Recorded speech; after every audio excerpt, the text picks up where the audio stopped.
Before we start the next video, I want to announce another giveaway. I am going to play a clip right after this message of the next car that I drove. If you can guess just from the sound of the car what make and model the car is, I don't care about the year, guess the make and model correctly, I'm gonna Venmo $100 to you, to the first person who comments the correct answer. All you have to do to participate, be subscribed to this channel. That's it. Listen carefully, I'm gonna play it now. One guess per account.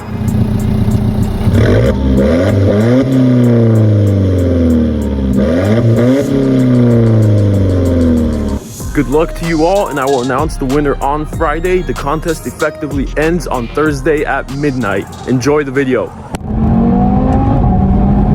Oh yeah, yes.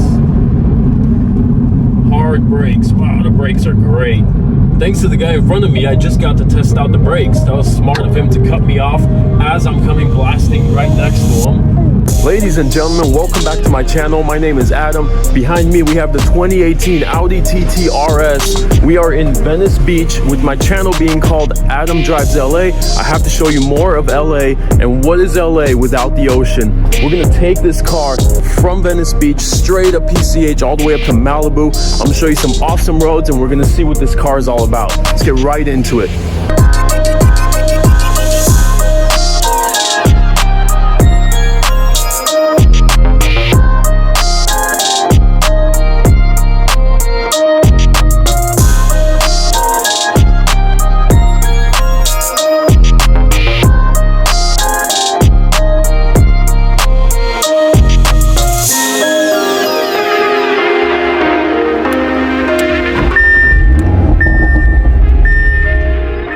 See what the RS has.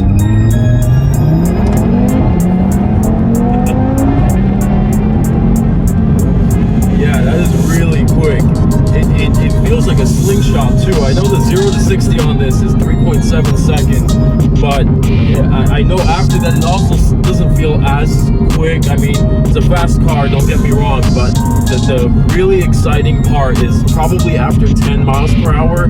Once it feels planted, once you slam it, that's probably when it feels the most like a slingshot. It just gets faster and faster as it goes. But I did feel as it gets to the higher gears, it starts to kind of tame itself. The first impressions of the interior is that it's really clean, and I know there is a group of buyers that really value that. They're tired of giant screens everywhere. They're sick of dashes and lines and material change. They just want something simple.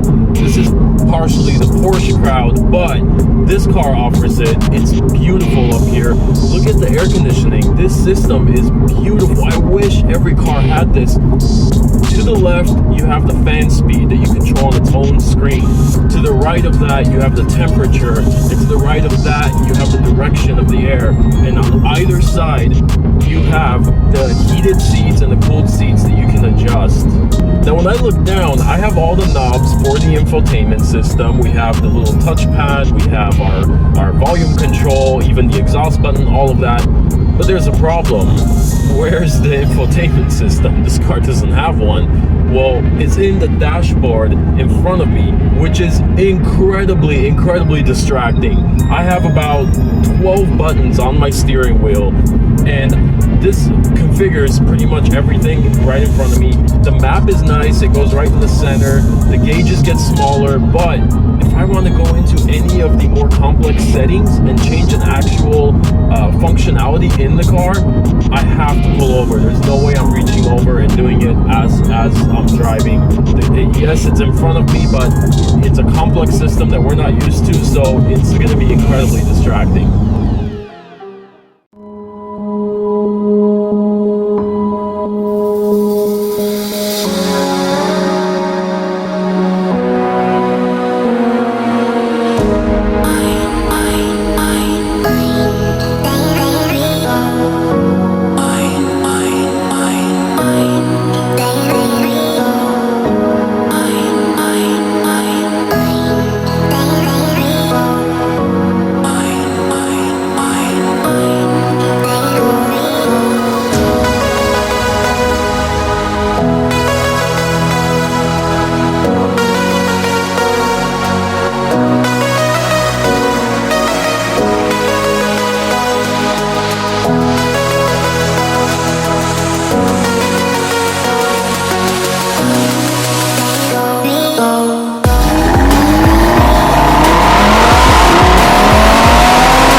first debuted, it was revolutionary. There was no car like it. I always like to say, if you were to cover every car driving down the road with the same black tarp, would you be able to tell what car it is underneath? The Audi TT was one of the only cars that had a unique shape nobody was able to match. That was followed by the R8. Audi has done it over and over again. The R8 was an unmatched shape, a timeless design. The original R8 to me is still the most beautiful. They're now getting obviously a little bit wider. They're getting lower and flatter and becoming like every supercar. Back then, they really were the ultimate daily driver supercar. And this really does feel like a baby R8. You know, sitting in this car, I'm a taller guy, I'm about 6'2", 190 pounds. It doesn't feel claustrophobic. It definitely is a smaller car, and to demonstrate that, I should not be able to turn around without looking and grab the headrest of the seat behind me. I should also tell you that those seats are completely useless. Unless you don't have legs, you'll fit okay. You're still gonna have some trouble. But the seats do fold down, creates a ton of cargo space, so that's a good thing. Good job, Audi. And just look at the views here in Malibu. It is gorgeous, gorgeous, gorgeous. I can't get enough of it. Best place to come out if you just want to grab a bite, have some coffee, just take the Sunday off. And what more can you want than to bring a car like this out to PCH? A few other quick points with this car. The steering wheel is directly out of the Audi R8. That's amazing. I love to see hints of that supercar in this car. It has a squared off bottom. It looks great. The paddle shifters, different story. I don't love them. They're very small and the material is not very nice. They feel kind of plasticky. They feel a little bit cheap. Speaking of that, let's talk material. Audi generally does a great job with the interiors of a car, with the materials they select. This car is no exception. It looks great. Generally speaking, there are a few areas like up here on the dash, we've got this rubberized kind of plastic. It's not very nice, but all the knobs, the shifter, everything else looks great. I have a little bit of Alcantara here on the doors. The seats are amazing. They have that red stitch diamond pattern. Looks great with the car. The sound system, this one has the Bang & Olufsen, which I'm not crazy about. Usually I love these, but I think I got used to the Burmester and all the AMG models I've been driving recently. And lastly, one thing that I can't stand, I've already touched on it, but after driving it for a while and trying to use it, I gave up.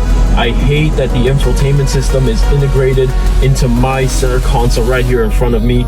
Don't like it. I know people prefer the simpler interiors, but I think we got used to it, and this is just a major change with all these buttons here. It's a bit overwhelming. And one more thing, for a car in this price range, I don't like to see a lot of empty blank switches, and this car I can count 1, 2, 3, 4 of them right in front of me. That's not a good sign. It tells me that there's so many more options that I should be getting that I did not get. It leaves the customer dissatisfied with the car. I think Audi needs to stop that.